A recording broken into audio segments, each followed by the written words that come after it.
The Book of Honey, by Isadora Rochas, Chapter 17, Beck's words, August 17, 2030, William Wood had nothing else to say at this point.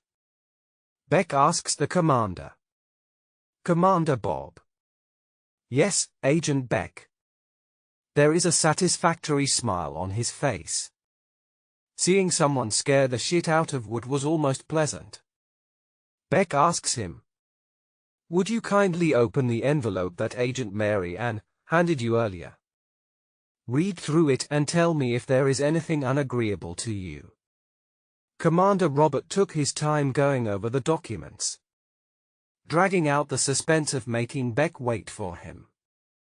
When he finally says, "Well, damn Agent Beck, this is downright generous of you. I don't have any problems with your request or your compensation." Beck says to the commander, "That's good, Commander Bob, if you would sign the agreement after you've given it a good read. I'm also going to have to ask you to leave the conference room so I can brief these three." The commander says to Beck, "Ready to get rid of me already?" Beck reassures him. "Now that's not how it is. I would rather deal with you, Bob, over some of your junior detectives. Business never stops, you know how it is." The commander gives a sharp laugh. "I know what you mean, I shall leave you to it, Agent Beck." Beck goes to shake the commander's hand and walks him out. It is a moment like this that Bruce Beck reminds me of why I decided to be like him. I hope I've developed such a rapport at Beck's age that no one will deny me anything when I walk into a room. When the commander leaves, Beck just stands there for a good long minute. When he turns, he tells Mary Ann, "Sweep this room, then go take a walk around." She nods. "Yes, sir." She pulls a black stick-like wand out of a bag on the ground. I've seen Beck do this many times. Mary Ann does a search, and every time the thing beeped, it was a hit on an electronic surveillance device. She would call out numbers and Beck would write them down. After about 5 hits, Beck shakes his head, talking to himself like he normally does. "It's not like I didn't suspect, I would have all my angles covered too. Damn, I hate to be disappointed with a weak try. Guess I only get to use one of my new toys, oh well. Thank you, Mary Ann, that will be all." She packs up her things. Beck takes out a small device from his pocket. He started programming the numbers into it, placing it in the center of the table. I say, before Brom and Woods's curiosity got the better of them. "Is it a jamming device, sir?" Beck nods as he finishes. "Yep, it's a homemade one I got from a friend. And let me tell you, it works on 80% of the signals on most devices, including cells and computers. I tested it on some of my better toys. We had that scanner made to tell me what I'm looking for." Brom was always patient, watching Beck go about the room. I knew it was killing Wood to sit still this long without having a thing to say. He wasn't going to test Beck again. Once Beck had everything squared away, he sat in a chair across the table from the three of us. He stares us down until I know all three of us are getting fidgety under his gaze. Then Beck cleared his throat. "All right, so let me give you the rundown of what is going on for the two of you. You may or may not know the last 9 months, William has been working on a big project for me. I brought him in on it, but I have been running this project for the last 2 years. You may or may not know that 6 days ago we got a tip for a cargo of trafficked children." Both Wood and Brom look at each other and then sit up a little straighter, paying full attention to Beck. Beck continues. "The history lesson I gave you was all about Miss Red and Mr. Cross. They drove straight here through the tunnel from France to pick up cargo air delivered from the US to the north of England. They landed in an abandoned airfield just north of the Humber Bridge.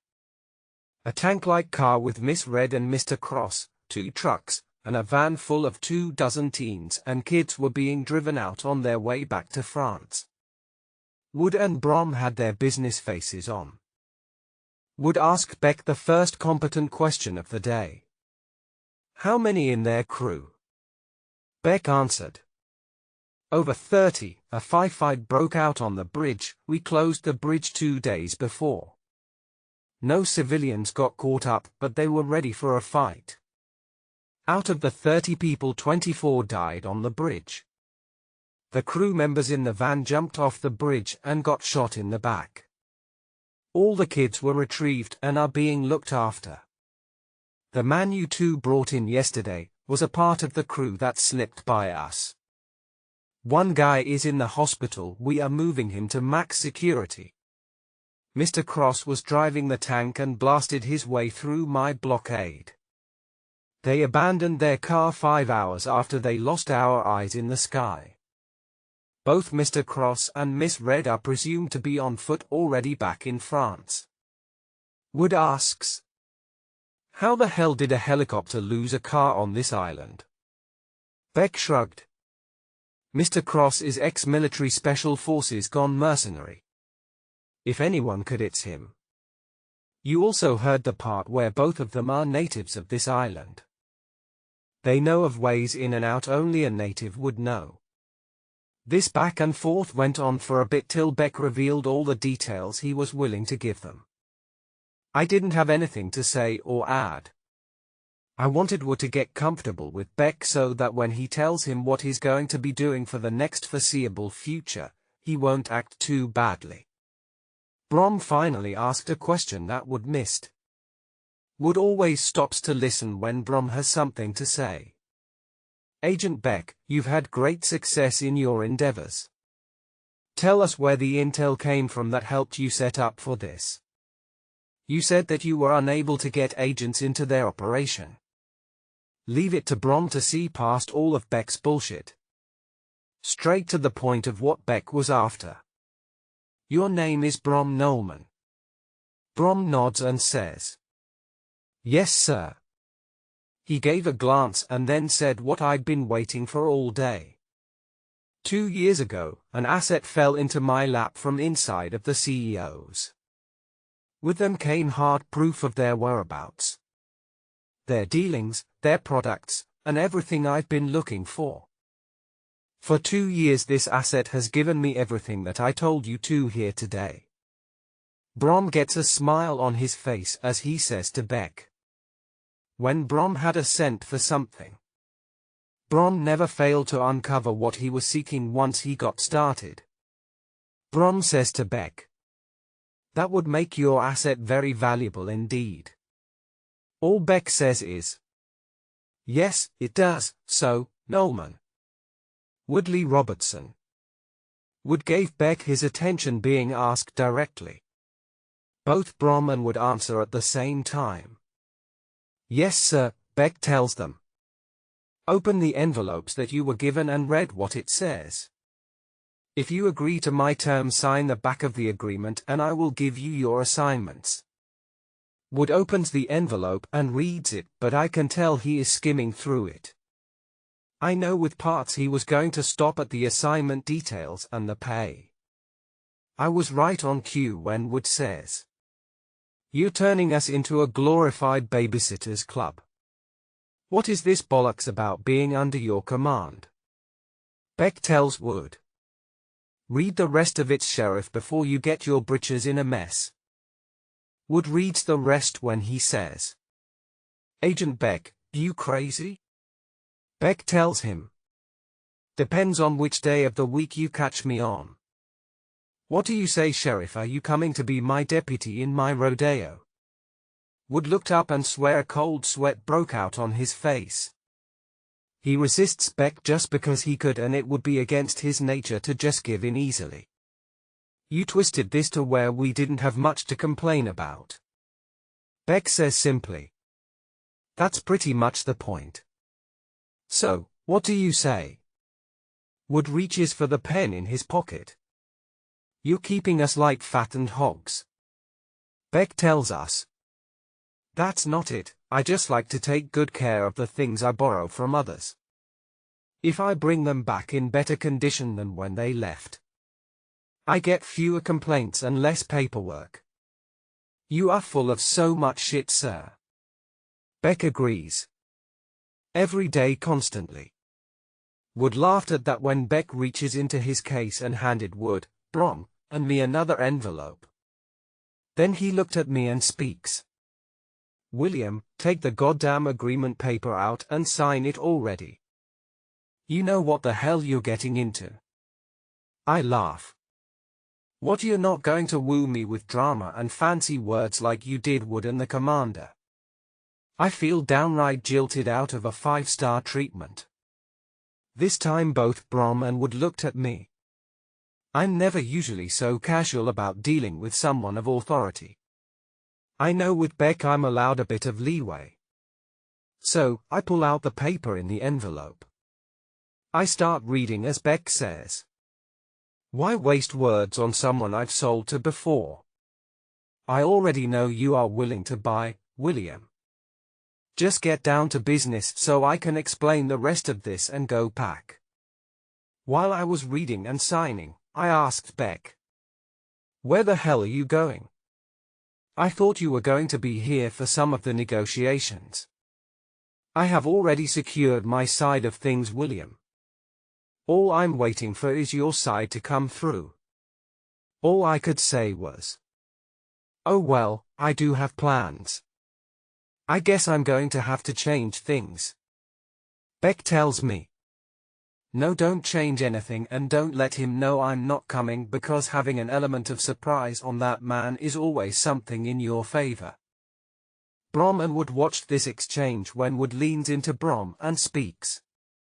Brom, have you ever seen Chief Superintendent Sheeran ever talk like this? Brom nods. Only with Beck, this is not the first time I've seen them work together. This is something they do when someone does something out of nature for them. The two of them lean into each other and whisper with no attempt to hide their mocking questions and pointed jabs. Wood says to Brom, I don't like seeing our prim and proper chief superintendent be so common. Makes my skin crawl when he acts so human. Brom says back to Wood. Now that's not fair, Wood. William is a proper human, but I have never seen him in such good spirits. It makes me wonder what he is up to. I hate it when he gets all secretive. I sign because this will go on if I don't address this directly. The two of you had better stop and pay attention. This is the part that you don't want to be missing. Wood says very sharply. Why the hell didn't Brom have to sign your agreement paper? Brom keeps a smooth face as Wood and I eye him from where we sat today. I noticed that and was curious about it. But I saw the stone face of Bruce Beck come up. There would be no getting past it for any reason. Beck acted as if he hadn't heard him now that he got what he wanted. It was down to the details. Beck starts with the most current events and speaks. Yesterday Noelman and Sheriff Woody picked up a suspect in an alleyway. Both Brom and Wood gave me a look of smugness. The two of them had been hounding me about it before the meeting. I had to bar them from my office so I could get anything done. Both of them nodded. Beck gives them both a warning because he was about out of patience. When he says to them, that man was a part of Miss Red's crew. Yesterday he attacked my asset and got his ass handed to him. Where is he now? This time when Brom and Wood look at me, I was the one with a bit of a smirk. I nod for them to tell Beck what they know. Brom says, we got him under unregistered alien charges and placed him at the back of the tank. His paperwork is going through very slowly. He was taken to a hospital for a concussion and whiplash. He has yet to say a word. Beck nods satisfied. Good, keep him there, Sheriff Woody. You have contacts inside the GBN.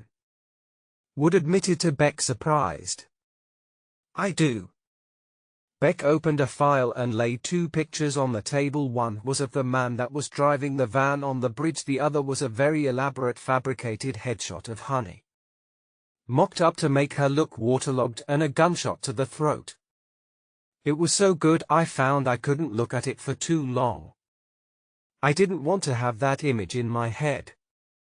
Beck tells Wood, I need you to give them this story to post. Read this, and here is a flash drive to upload it to whoever you know.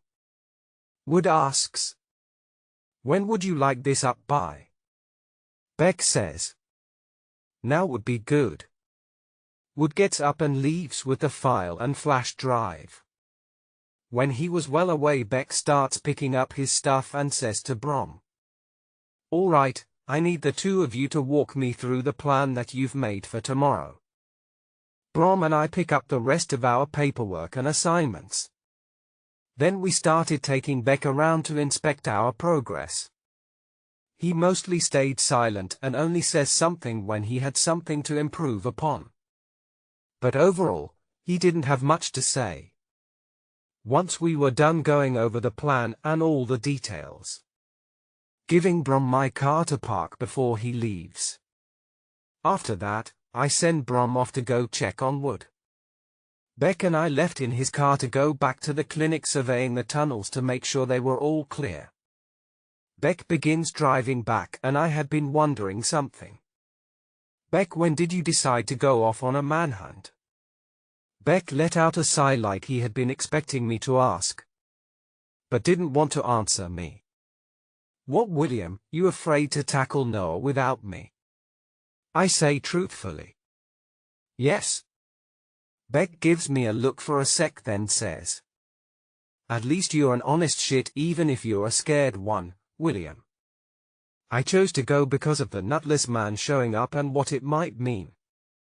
I didn't find any traces, but there is always a chance that he got a message to her. Now it's my job to chase her until she can't think of anyone else but me. That sent chills down my spine. I ask Beck, do you think Honey will be safe if she stays here, or are you planning on moving her? Beck tells me, no, I want her right where we are about to plant her, because I have a lot more eyes and resources here. I would love to let her go back to the States if that was what she wanted. I'm relieved that she chose to stay here. I thought his words over in my head and all the concern that Beck gives for Honey. He has never made so much personal effort on behalf of another person in all the time that I've known him, and that has been 7 years. Then a thought struck me, and I figured I might as well press my luck. I asked Beck, does it bother you that I have an interest in her? The silence in the car was deafening. He let it hang in the air far longer than he should have. I know this is something he did to make people hang on to his words. Beck's response surprises me and causes me a little bit of grief. Under normal circumstances, I would have a problem. I would tell you to take your sorry ass to the next county and shoot yourself. My heart leaps at his words to me. Beck had more to say, so he says, I thought of all the ways it could go wrong for the both of you. Even when I noticed it sooner than you did. You always did take your time with this kind of thing. Watching you get all excited every time she sent you a message or a puzzle to solve. It was kind of cute watching you act like such a kid. I shrugged, knowing I couldn't argue with him. So, I let him go on and hear what Beck had to say. These aren't normal circumstances, are they? After I thought about all the bad things. Then I thought of the worst ones. Natalie Honey B. Ledger is a grown-ass woman despite being only 16. She doesn't need either of us to tell her what to do. That at any moment she could lose faith in us and disappear. There is nothing either of us could do to stop her. We wouldn't even know where to start looking. Giving Honey a reason to stay is a good thing. I say to him, Sir, you're taking this all very personally. Beck stares ahead and says, More than you know, William. Then a bad thought came into my mind. So, I say to Beck, "Are you using me to keep her close?" Beck shakes his head and says, "William, what the two of you have between you is yours. Don't be paranoid that I've been manipulating the two of you." Did I see it? Yes. Should I stop it? Probably. Will I? No. I don't think either of us is smooth enough to pull off a manipulation without her knowing. I have not used her any more than she used me. Honey walked into my door and handed me the opportunity to settle something I thought I would never get settled. I asked back again, "Are you sure you don't want me to cancel the meeting with Noah until you're back? I wouldn't have made it to the Bacon house if I knew you were leaving." Beck says, "No, William, I want you to surprise that smug son of a bitch. Then tell me all about it, all right?" I say, "Yes, sir." Beck tells me, "Don't be afraid to ask Honey to help you out, William." I was surprised when I asked, "Are you sure?" Beck nods. "Yes, she may just surprise you, William." I tell him, "Of that I have no doubt, surprising me is something she likes to do often." Beck warns me, "Be prepared." I ask Beck, "For what?" He says, "For what it means to keep her trust." I stop to think about that. "Yes, I know." Beck tells me, "No, I don't think you do, William. That young woman has been battling her entire life. No rest from the constant war. Brace yourself, it might just take the wind out of your sails. Take it from an old soldier, it will happen when you least expect it. Be patient and listen." I am annoyed at what sounds like his lack of faith in me. I am not a stranger to turbulent times. Beck gives me a look and then says, "I am well aware, William, you've been given time to find strong, supportive people to help you make it. I am proud of what you have done. Picking yourself up after all of that. You don't talk to me or anyone about it much. I know it still bothers you." This had taken an unexpected turn. All I could say was, "Thank you for the compliment." Beck shakes his head again. He says to me, "Take your time with her, William. No rush to get anywhere. I would be thrilled if the two of you got the ability to support yourselves and each other. Treat her like the gentleman I know you are, William, and I won't give you any grief." I nod and say to Beck, "I always take your advice seriously." Beck says, "I know, William, I know. We spend the rest of the night down in the tunnels after we make it back to the clinic, clearing anyone off for the next 2 days. Once Beck and I are done, we spend the night in the clinic. He went up to see the doctor and I was left in a room to think about all the things Beck had said to me. I didn't sleep, so I went through everything in my head once more. Beck's words kept coming back to me. I thought, this has to be different than all the other times I'd started something. If I let her down, then I would be letting Beck down too. He is someone I never want to let down. So, I guess supporting Honey through this transition was the most important thing I could do. So, I will just separate my feelings and be a person of support." I had no clue just how hard it would be to separate those two parts of myself moving forward.